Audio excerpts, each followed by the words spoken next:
The letter that shook his soul. The early morning sun was just beginning to peek through the floor-to-ceiling windows of Keanu Reeves's home in the Hollywood Hills. The house was quiet, almost too quiet, the kind of stillness that made even the softest sounds feel loud. Keanu sat on the edge of his bed, elbows resting on his knees, lost in a fog of thought. It had been years since he felt this unsettled. Not since the loss of his beloved Jennifer, or the tragic goodbye to his daughter before she ever had the chance to open her eyes to the world. He had made peace with pain, or so he believed. But the envelope in his hand threatened to reopen doors long sealed shut. It had arrived 2 days ago. No return address, no postage stamp. Just his name, written in shaky handwriting, like the writer had been unsure whether to send it at all. Keanu had stared at it for hours before finally tearing it open. Inside was a letter, the kind that didn't begin with a casual greeting, or end with a polite goodbye. Instead, it started with 6 words that made his chest tighten and his breath stop for a moment too long. I think I'm your brother. The name at the bottom was unfamiliar. Nathan M. There was no last name. No hint of where this person might be writing from. No explanation of why they'd waited 59 years to reach out.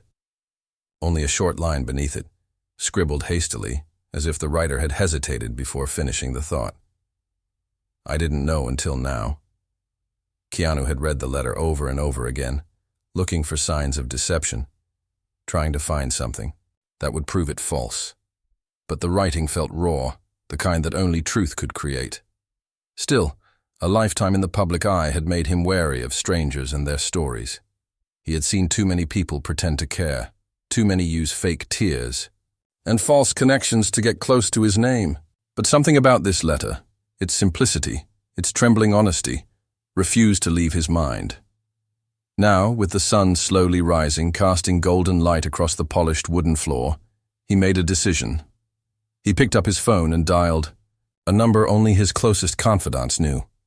It rang twice before a voice answered, warm and steady. "You okay?" asked Sandra Bullock, her voice instantly grounding. "I got a letter," Keanu said, his voice softer than usual. "Someone says they're my brother." There was silence on the other end. Then, "Do you believe them?" "I don't know. But I have to find out." Sandra didn't ask questions. She knew him well enough to understand when he was serious. "Whatever you need, I'm here." Keanu smiled faintly, the first smile in 2 days. "Thank you." They hung up, and he stared at the letter again, now lying on the table beside him. Nathan M. That name would not leave his thoughts. He got dressed quietly, grabbing a worn leather notebook from his bookshelf, the same notebook he had used when traveling through Europe in his 20s. It had become a place for thoughts too personal for public ears. Today, it would be where he recorded every detail of this journey, just in case it took him somewhere unexpected. He started making calls. Private investigators, DNA labs, adoption, records departments. Hours passed as he chased shadows, every phone call opening one door and closing 2 more. It wasn't until he reached an old nursing home in upstate New York that things started to shift. A kind woman named Mrs. Harper told him she'd once cared for a man named Frank Reeves, his father. She remembered he had mentioned a baby he never got to keep. She said the child was taken away after a brief and troubled relationship with a young woman who disappeared from town soon after. "I always wondered what happened to that child," she said. Frank never spoke of it again. He drank more after that. Keanu sat in silence after the call, heart pounding in his chest. He had barely known his father, but now it seemed his father had left behind more than broken promises. He had left behind a secret, one that had waited decades to be heard. That night, Keanu sat on his balcony overlooking the city, notebook in his lap, stars twinkling above like they were trying to whisper the answers he needed. He wrote down everything he knew, every name, every clue, every emotion that rose in his chest. Grief, confusion, hope, fear, all swirling into one impossible storm. And then, just as he was about to close the notebook, His phone buzzed. It was an email from a private investigator in Oregon. The subject line made his heart stop. "We found Nathan." He opened it with trembling fingers. The message was short. "Nathan Mitchell, age 47, works as a mechanic in a small town outside Portland. Lives alone. Doesn't know about you. Yet." Keanu leaned back, stunned. The man existed, and he had no idea that his life was about to change forever. The next morning, Keanu boarded a flight to Oregon under a different name, dressed down, his cap low, hoping to go unnoticed.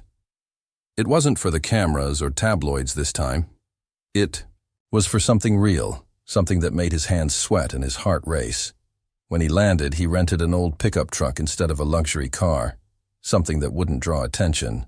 He drove through winding roads surrounded by tall pines, the kind of silence that made every passing mile feel heavier with meaning. After 2 hours, he arrived at a small garage on the edge of town. The sign read, "Mitchell Auto Repair." Keanu parked the truck and sat behind the wheel for a moment, staring through the windshield. Inside, a man in oil-stained overalls moved between cars, wiping grease from his hands. He looked nothing like Keanu at first glance. A little shorter, rougher around the edges, hair a bit longer, streaked with gray. But there was something in his eyes. Something familiar. Keanu stepped out, his boots crunching the gravel. The man looked up, frowning slightly as he approached. "Can I help you?" Nathan asked. Keanu swallowed hard, every word in his chest refusing to come out. But then he took a breath and said quietly, "My name is Keanu. Keanu Reeves. I think I'm your brother." Nathan froze like time itself had hit pause. His face didn't move, not an inch, but his eyes, those eyes, filled with something Keanu couldn't yet name. Disbelief, shock, maybe even pain. And then Nathan took a slow step back. "What did you say?" he whispered. Before Keanu could answer, a wrench fell from Nathan's hand and hit the floor with a metallic clatter. But it wasn't the sound of the tool that made Keanu's heart race. It was the tears already rising in Nathan's eyes. Not from joy, but from something darker. Something buried. Something that was about to change everything. The scars beneath the surface. The air between them felt thick, heavy, like a room that had suddenly lost its light. Nathan stood completely still, shoulders slightly hunched, as though his body had aged 10 years in that 1 second. Keanu could see the battle happening behind the man's eyes, memories rushing forward, questions crashing into one another, and disbelief tightening around his breath like a noose. Nathan looked at Keanu again, but this time longer, searching his face like someone desperate to recognize a ghost from their past. "This some kind of sick joke?" Nathan muttered, voice low, almost trembling, though his expression was quickly hardening into something less readable. "I've had enough of people messing with me." Keanu shook his head gently. He wasn't here to fight or convince with words, so he reached into his coat and pulled out the letter. The same one Nathan had written, the one with the shaky handwriting, an uncertain hope. He unfolded it slowly and held it out, letting Nathan read his own words again. The mechanic didn't take it. He only stared at it, then at Keanu. I never thought you'd show up. I needed to know if it was real," Keanu said quietly. A silence fell, broken only by the soft creaking of the shop's roof under the wind and the distant ticking of a cooling engine nearby.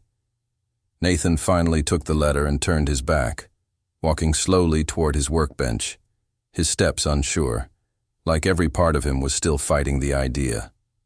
He sat down, the chair beneath him, squeaking, and held the paper like it was a fragile thing from another life. Keanu stepped closer, but not too close. He could see the pain radiating off Nathan. Not anger, not quite. More like old wounds that had never closed properly. He knew that feeling all too well. "Did you always know?" Keanu asked. Nathan let out a soft, bitter laugh. Nah, I didn't know anything until about 6 months ago. I was going through some papers my mom left behind. Found a birth certificate. Mine. No father's name. Just a note stuffed in the back of the envelope. It said, "He'll never know." I didn't understand what it meant, not at first. He paused, voice cracking just enough for Keanu to catch it. But then I saw the name Frank Reeves scribbled in the corner of a notebook. I looked him up and found out he was your father too. Keanu felt his breath catch. And your mom? Dead. Cancer, 5 years ago. Nathan turned slowly, eyes wet, but holding back the storm. She never told me. I lived my whole life thinking I was just a mistake she never wanted to explain. When I found out who your father was and who you were, I almost didn't write. Figured there was no way someone like you would care about someone like me. Those words stung more than they should have. Keanu's fame had brought him many things, opportunities, wealth, admiration. But it had also built walls between him and the world. People assumed he lived above them, unreachable. But if they knew how deeply he longed for connection, how desperately he wished someone would see the man behind the name, they might think differently. I don't care about the spotlight, Keanu said, his voice firm but warm. I care about the truth. If we share blood, even a drop, I want to. No. Nathan leaned forward, rubbing his temples with greasy fingers. You don't get it. This ain't some happy reunion story. I'm not the kind of guy who fits into your world. I've made mistakes. Bad ones. You showing up here, it's like shining a flashlight into a basement full of things I'd rather keep buried. Keanu walked over to the open garage door and looked out. The sky had turned a quiet gray, the kind of sky that made everything feel slower and softer. Cars moved. In the distance, but the world outside seemed far away. I'm not here to fix anything, he said. I'm just here to know. Maybe you don't want this. Maybe you're not ready. But if there's a chance we're brothers, then I think we owe it to each other to find out. Nathan was quiet for a long time. Finally, he stood, walked to the corner of the room, and pulled a small metal box from an old filing cabinet. He opened it carefully and took out a faded photo. It was black and white, worn at the edges, showing a young woman holding a baby in her arms. Her eyes looked tired, but her smile was real. She looked just like Keanu's mother. This is the only picture I have of her when I was a baby, Nathan said. I used to wonder why she always looked sad when she looked at it. Keanu took the photo gently. He stared at it, and something inside him stirred. A memory, maybe, or something older than memory. An instinct, a feeling that he couldn't explain. The woman in the photo did resemble his mother. Not completely, but enough to make his stomach twist. I've got people who can run DNA tests, Keanu said softly. No pressure, no cameras, just the truth. You decide if we go there. Nathan looked at him, and for the first time, the hardness in his eyes softened. Okay, he whispered, but not because I want your name or your money. I just want to know who I am. Keanu nodded, heart heavy but strangely light at the same time. Me too. As they sat in the quiet garage, sharing old stories and filling in the empty spaces of their pasts, the walls between them began to lower. Nathan talked about growing up in broken homes, about sleeping in cars, about getting into trouble just to feel noticed. Keanu talked about loss, about loneliness even in rooms full of people, about wishing he could go back and change things he never had control over. The sun dipped lower, casting long shadows across the concrete floor. For a moment, it felt like time had stopped, like they were two boys who had never met, but somehow always known each other. It was fragile, but it was real. As Keanu got ready to leave for the night, Nathan walked him to the door. I'm not good at this kind of thing, he said, scratching the back of his neck. Neither am I, Keanu admitted. But then, as they stood in silence, something strange happened. A car pulled into the driveway, an old red sedan with a cracked windshield. The woman who stepped out was middle-aged, heavy coat, short hair, eyes locked on Nathan. "You lied to me," she shouted, voice shaking. "You told me he was dead." Nathan's face went pale. He took a step back. "Maria, what are you doing here?" Keanu looked between them, confused, until Maria's eyes landed on him. And in them, he saw fear. Not fear of him. Fear of what he might uncover. "You weren't supposed to find each other," she said, voice trembling. Keanu froze. Something was wrong. Very wrong. The secret Maria kept. The tension in the air snapped like a stretched wire finally breaking. Keanu stood frozen at the edge of the garage, the wind rustling the trees behind him like whispers rising from the ground. Maria's face was pale but fierce, her eyes darting between him and Nathan, as if her world had just begun to crumble and she was desperate to hold on to what little was left. Her fingers trembled slightly as she stepped closer, her breath sharp and uneven. Nathan didn't speak. He didn't move. He just stared at her like he'd seen a ghost he thought he buried years ago. "You weren't supposed to be here," she repeated, her voice cracking, not with anger now, but with something closer to desperation. This was never supposed to happen. Keanu took a step forward, keeping his voice steady, but low. "Who are you, Maria?" She looked at him for a long moment, her mouth twitching like she wanted to scream, to lie, to run, all at once. Finally, she glanced at Nathan and sighed like the weight she had carried all these years was finally too heavy to bear. "I raised him," she whispered. "I loved him like my own, but I wasn't his mother." Nathan's head snapped toward her. "What are you talking about?"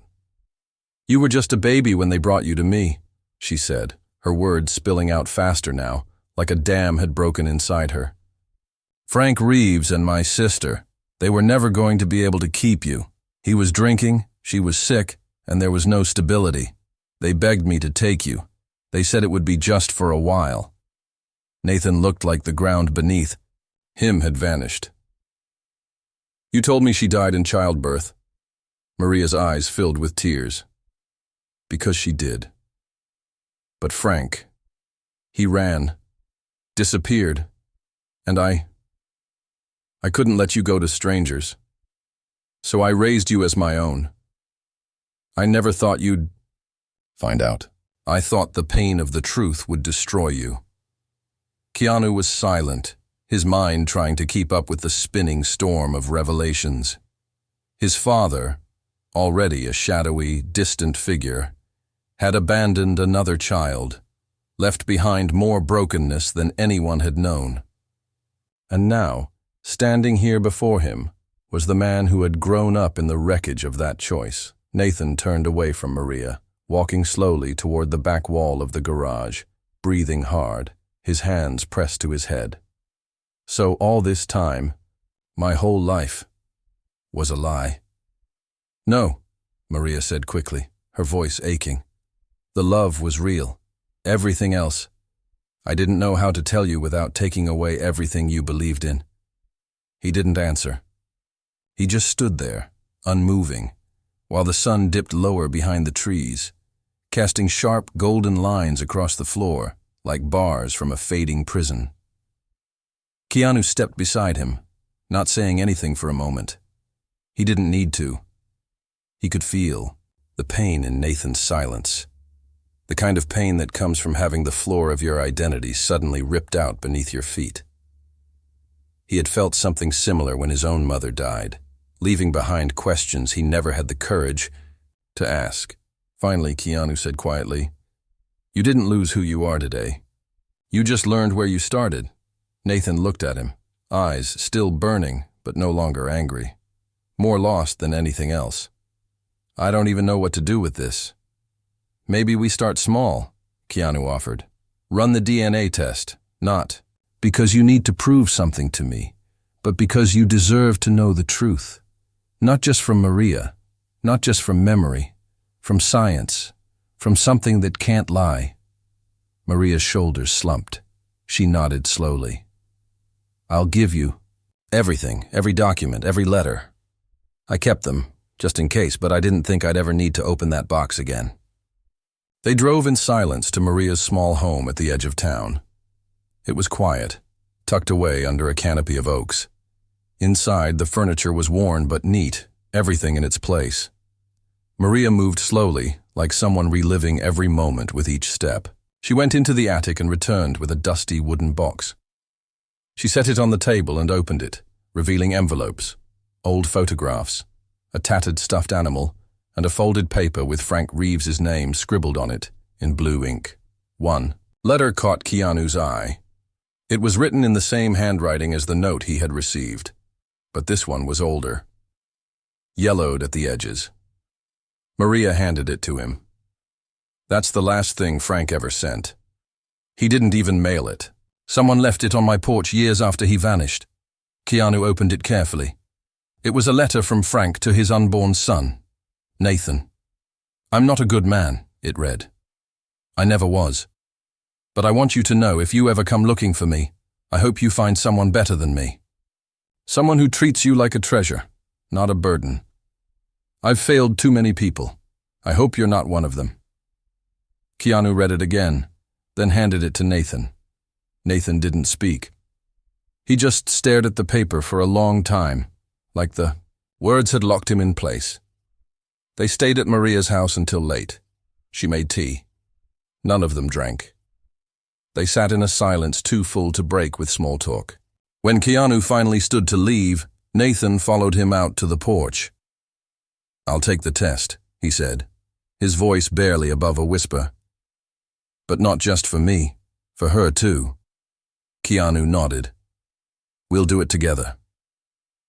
As they shook hands, there was something heavier in the touch than politeness, something like acknowledgement.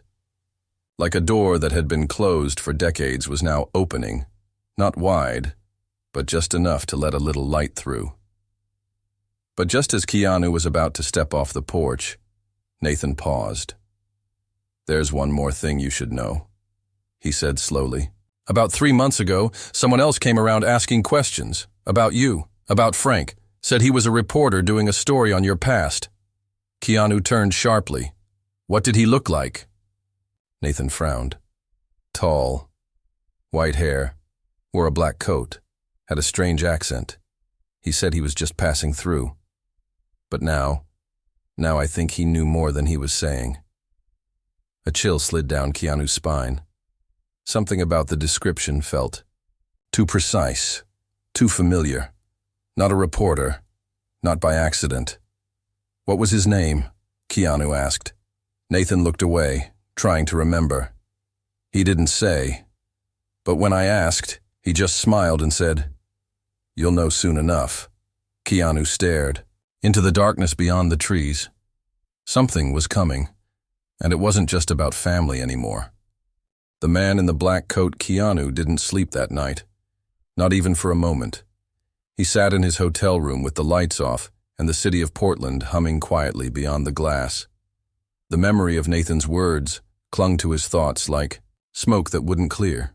A tall man, white hair, black coat, strange accent, and that line, you'll know soon enough. It wasn't just a warning. It was a puzzle, a thread leading somewhere deeper. He had lived long enough to understand when something felt off, and this wasn't just about finding a brother. This was about something, or someone, that had been watching both of them longer than they realized. The presence behind the curtain, quiet and patient, waiting for the right moment to step into the light. By sunrise, Keanu was on the phone with his private investigator again. He needed more than a name now. He needed surveillance, security, and background checks on anyone who had visited Mitchell Auto Repair in the last 90 days. He also requested access to public camera footage near Nathan's neighborhood. His name might open doors, but this wasn't about vanity. This was about protection, for Nathan, for Maria, and for a past that was starting to wake up with sharp teeth. Later that morning, he drove back to the garage. Nathan was already at work, under a beat-up Ford truck, his feet sticking out from beneath the chassis. When Keanu walked in, the clatter of tools paused. "You didn't sleep, did you?" Nathan asked, rolling out from under the truck with a smirk that didn't quite reach his eyes. "You either," Keanu replied, handing him a coffee. "Listen, about the guy in the coat. There's something I haven't told you." Nathan took the coffee and leaned against the hood. "What is it?" Keanu hesitated, then pulled out a small, weathered journal from his coat pocket. "I found this a few years ago. It belonged to my father. It was sent to me after he passed. It didn't make a lot of sense at the time. A lot of scribbles, drawings, strange references. But one thing stood out. He kept writing about a man. Tall, white hair, always watching." Nathan raised an eyebrow. "You think it's the same guy?" "I think it's possible," Keanu said. "He called him the listener, said he wasn't there to hurt anyone, but to make sure certain secrets stayed buried." Nathan let out a slow breath. "This is getting weird." "No," Keanu said softly. "This has always been weird. We just didn't know how deep it went." Just then, Maria's old car pulled into the driveway. She stepped out looking pale, holding a small box wrapped in newspaper. She walked over without a word and handed it to Keanu. "I found this in Frank's things. I didn't know what it was before. But now I think it matters." Keanu opened it slowly. Inside was a stack of letters, unsent, unsealed. Everyone addressed to someone named Lucien. The handwriting was Frank's. The letters were strange, fragmented. Some were confessions. Others looked like pages torn from a diary. But one line in particular made Keanu's blood turn cold. "If he ever finds out about the child, tell Lucien. To make sure the truth stays hidden, no matter what." He looked up at Maria. "Who's Lucien?" Her lips tightened. "I don't know. But Frank mentioned that name once. Years ago. He said if anything happened to him, Lucien would clean up the mess. I thought it was just drunken nonsense." Keanu looked at Nathan. "That's who visited you, not a reporter. Lucien." Nathan shook his head. "So, what does he want now?" Keanu didn't answer. Instead, he pulled out his phone, scrolling through the surveillance images sent earlier, that morning. He found the photo taken 3 weeks ago outside the garage, a blurry shot of a tall man in a black coat, stepping out of a dark sedan. The timestamp matched Nathan's story. But the background revealed something more chilling. In the reflection of the window behind him, Keanu saw another figure, smaller, younger, hiding, watching the exchange from a distance. He zoomed in. It was a boy, barely a teenager. "Who's that?" Keanu whispered, turning the screen to Nathan. Nathan squinted at the image. His face went blank, then pale, then confused. "I don't know. I've never seen him before." Keanu looked at Maria. "You?" She shook her head. "No." Keanu stared at the image again, heart racing. Because something about the boy's eyes felt hauntingly familiar. Not in the way of a stranger, but in the way you recognize yourself in a mirror you didn't know was there. "He looks like you," Nathan said suddenly. "No," Maria whispered. "He looks like both of you." The room fell silent. Keanu turned back to the photo and zoomed in tighter. The boy had a scar across his chin, wild, messy hair, but his eyes were unmistakable, soft, dark, and quiet, just like Keanu's had been at that age. Nathan leaned closer. "Is it possible?" Keanu didn't answer, because, in that moment, he wasn't thinking like a celebrity or a man unraveling family secrets. He was thinking like someone who had once lost a child, and now, standing in front of him, was the haunting possibility that something, or someone, had been hidden from them both. "We need to find him," Keanu said firmly. "How?" Maria asked. "We don't even know his name." Keanu stared at the image again, The boy's eyes were filled with something more than fear, something deeper, like he was waiting, like he wanted to be found. And in the corner of the window's reflection, barely visible, was a sign. It read, River's Edge Juvenile Center. Visitors by appointment only. Keanu's heart dropped. He's not just a mystery, he said. Quietly. He's in the system. Nathan stepped forward. You think he's our brother? Or our son, Keanu whispered. Either way, he's waiting for us. They didn't speak again for a long time, because everything they thought, they knew was only the beginning. The boy behind the glass. The road to the juvenile center wound through gray hills and rusted fences, the kind of path that seemed deliberately forgotten by the world. Keanu drove in silence, gripping the wheel tightly as Nathan sat beside him. Eyes scanning the landscape, like it might offer answers neither of them were ready for. The sky above was thick with clouds, swollen and heavy, as if it too carried secrets too long kept. They had spent the previous night piecing together everything. Letters, old documents, Maria's half-whispered memories. The deeper they dug, the clearer the pattern became. The boy in the photo wasn't just a coincidence. There were threads tying him to both of them, threads that someone, maybe Lucien, had tried hard to cut. A birth certificate had surfaced, tucked between medical records in an old envelope Maria thought she'd thrown out. The mother's name was missing. The father's name was scribbled out. But the date matched a timeline that neither Keanu nor Nathan could ignore. He might be mine, Nathan had said, voice shaking. Keanu had nodded slowly. Or he might be both of ours. Now, as they approached the fenced facility with its dull brick walls and narrow windows, Keanu felt the weight of something different, a strange fear he hadn't known since losing his daughter. Not fear of danger, but of connection. Of what would happen if this boy looked into his eyes and saw him? The guard at the front checked their IDs carefully. Keanu used an alias, but the private investigator had already paved the way through official channels. It had taken hours and a few favors called in from old friends in the legal world to arrange the visit. The name they had been given was Eli. No last name confirmed. No confirmed parents. Listed as state custody. Ward since age 8.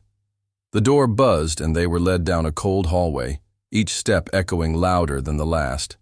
Posters lined the walls. Smiling children. Motivational. Slogans peeling corners.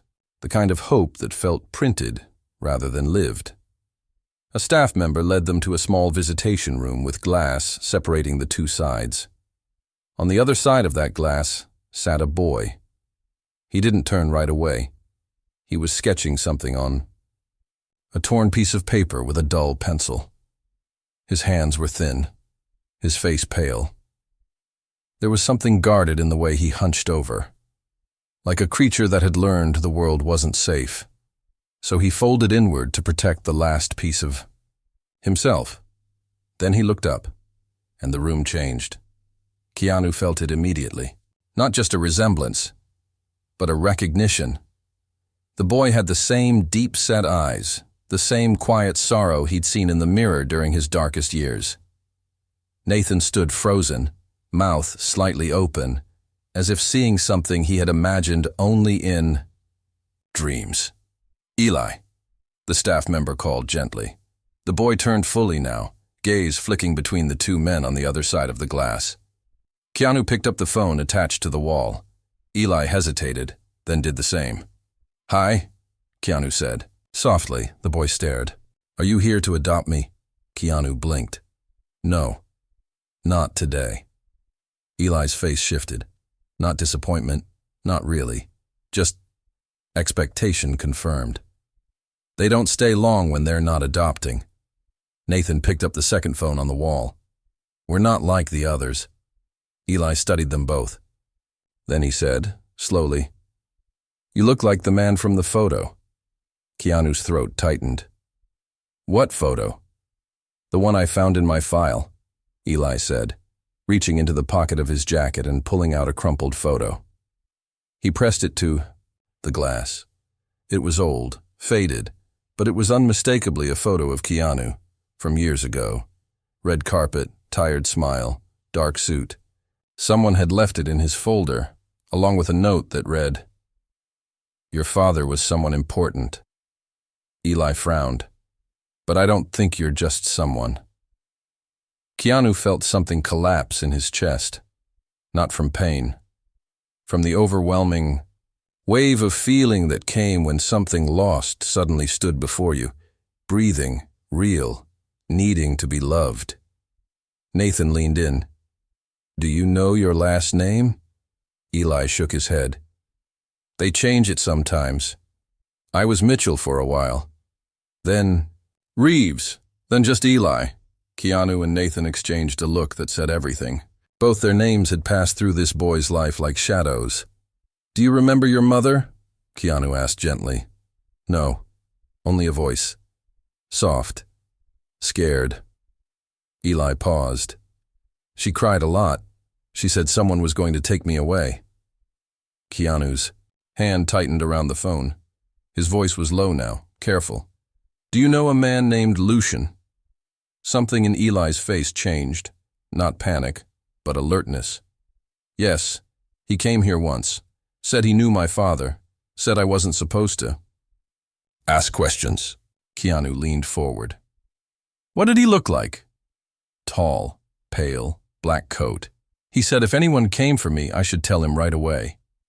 Eli's fingers gripped the edge of the table. "But I didn't, because I didn't trust him." "Good," Nathan said, eyes glassy. "You were right not to." Eli looked between them. "Who are you?" And Keanu said the words like a breath he'd been holding for years. "We might be your family." The boy didn't smile. He didn't cry. He just stared. And slowly, ever so slowly, nodded. "Then why did it take you so long?" The question sliced through both men like a blade. Keanu opened his mouth to respond, but nothing came out. There were no words that could untangle decades of silence, no easy sentence that could fix the pain of being forgotten. "We didn't know," Nathan said finally. "But we're here now, and we're not leaving." Just then, a knock came on the door behind them. The staff member returned, face tight. "I'm sorry, visitation time is over." Eli stood, folding his drawing and stuffing it back into his pocket. Before he left, he pressed his hand to the glass. For a moment, it was small against the surface, fragile. Keanu placed his hand against the other side, and something unspoken passed between them.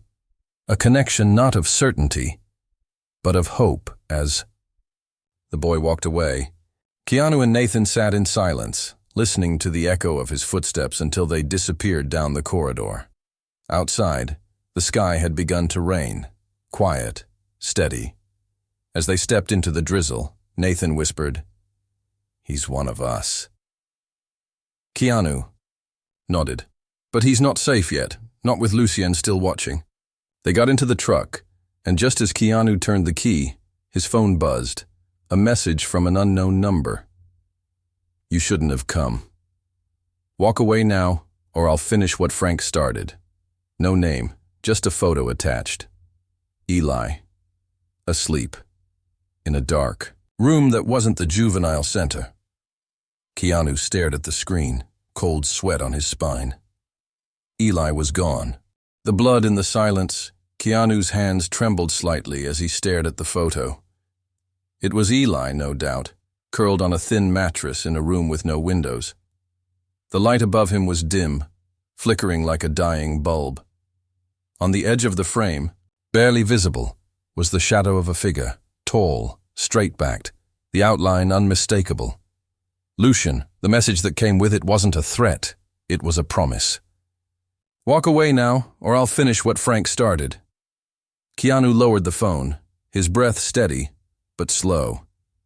Nathan sat beside him, pale, fists clenched so tight the skin around his knuckles had gone white. Neither spoke for several seconds. Then Keanu said, "We're not walking away." They drove straight to Maria's house, every mile sharp with urgency. When they arrived, Maria opened the door with wide, worried eyes. Keanu showed her the message, and she dropped into a chair, mouth slightly open. "I was afraid something like this would happen," she whispered. Lucien was never just a friend of Frank's. He cleaned things up. Mistakes, debts, people. Keanu stepped forward. "What do you mean, people?" "I mean, I think he's the reason Frank disappeared," she said. "And I think he's been watching ever since, for years, making sure nothing ever surfaced. Especially not Eli." Nathan started pacing. "He took the boy. We don't know how or why now, but we need to find him, and fast." Keanu nodded. "Then we go through every connection, every abandoned property Frank ever had, every account he touched. We trace his past to find Lucien's present. What followed was a blur of motion." Keanu pulled in resources from his legal team, while Nathan used contacts from the auto repair network. Old clients, forgotten warehouse rentals, even scrapyards. The breakthrough came from a bank record, a series of small payments made from a dormant account under Frank's name sent to a P.O. box in a dead zone north of Salem, Oregon.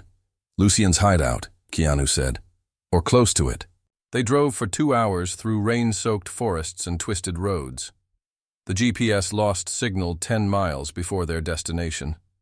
They followed tire tracks through a muddy path that led to a crumbling farmhouse, half swallowed by trees. The air smelled of rust and pine. "Stay quiet," Keanu whispered as they stepped from the truck. They didn't bring weapons, just flashlights and courage.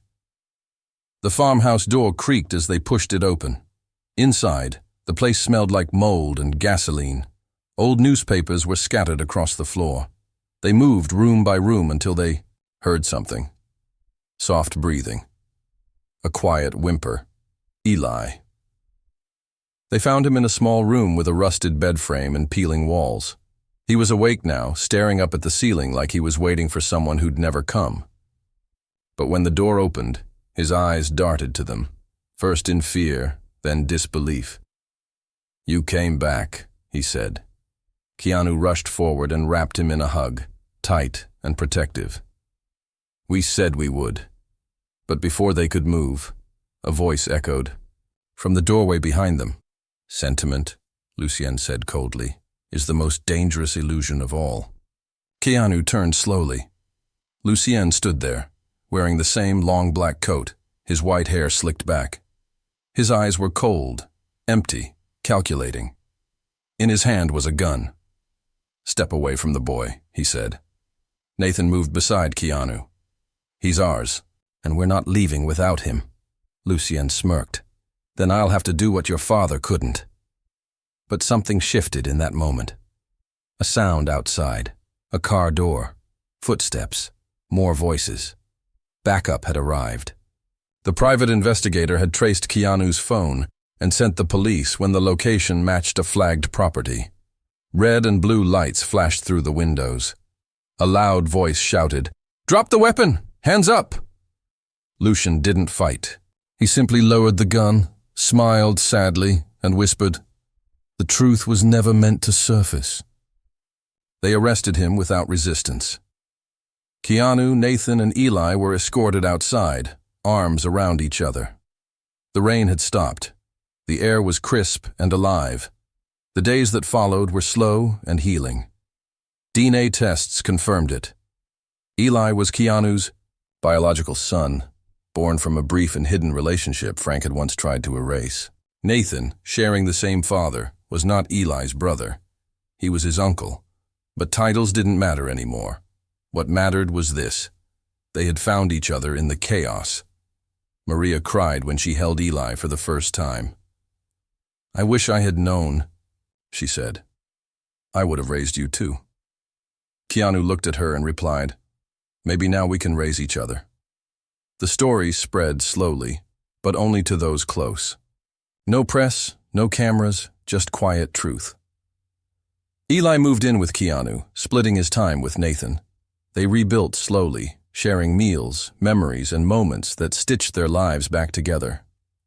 One night, As they sat under the stars behind Keanu's house, Eli looked up and asked, "Do you think my grandfather ever loved me?" Keanu was quiet for a long time. Then he said, "I think he was too broken to know how, but that ends with us." Eli nodded and leaned his head on Keanu's shoulder. Nathan added, "We're not perfect, kid, but we're yours." And in the stillness of that moment, with nothing but the sound of leaves brushing against each other and the wind whispering through the trees, they knew some families are chosen, but the ones you find in the ashes, those are forged.